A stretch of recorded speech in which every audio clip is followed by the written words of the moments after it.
Sahaba transmitted to the people who follow them, the Tabi'in, in the exact way that they learned from the Prophet sallallahu alaihi wasallam.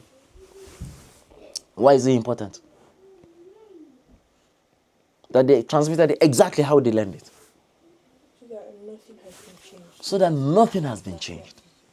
Because today people say, oh, that Quran, there were no books in the time of the Prophet. This and that. We said no.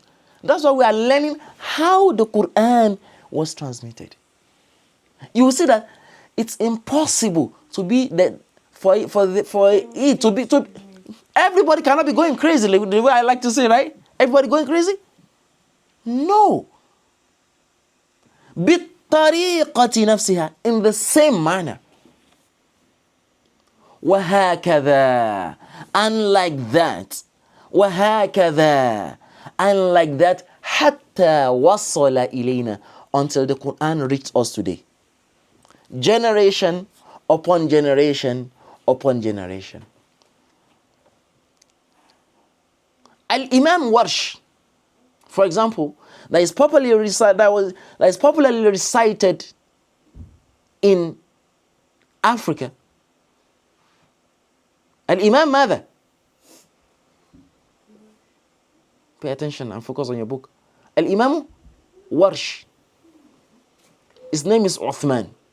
He came all the way from Egypt. What are you talking about? Like when is this? Is this modern? Listen. He came all the way from Egypt to learn from Al-Imam Nafi'. نافع ونافع هذا مولى سيدنا عبد الله ibn Umar. Sayyidina Nafi', I said, who came from Egypt to learn from who? Imam Uthman. Don't forget the names. Imam Uthman, whose name is what? Warsh. Warsh is the name of a bird. كان ممدا. Sayyidina Warsh, Al-Imam Warsh, كان ممدا. He has a beautiful voice and he loves to make the long mad. You know there are shorter mads, but he will make the full mad. For example, what ayah were you reading at that time?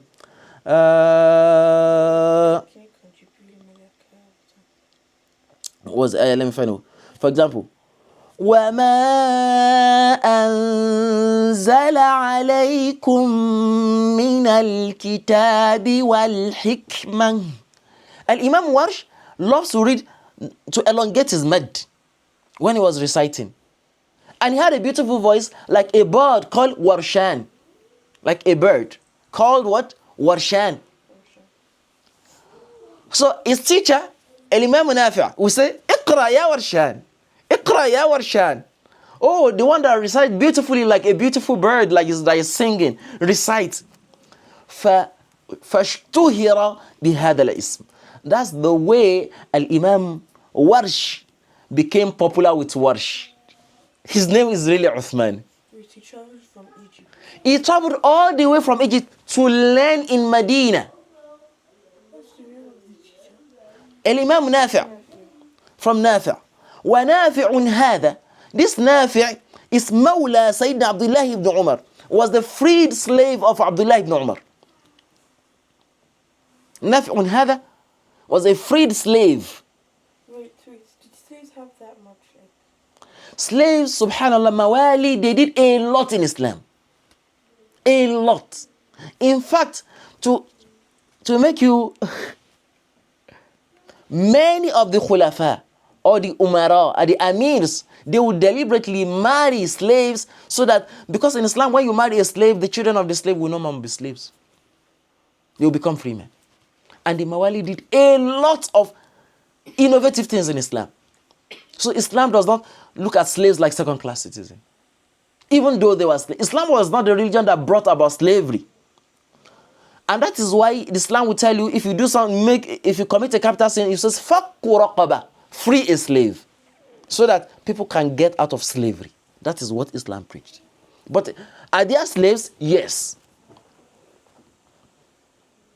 Okay? وَفِيكُمْ بَارَكَ اللَّهُ.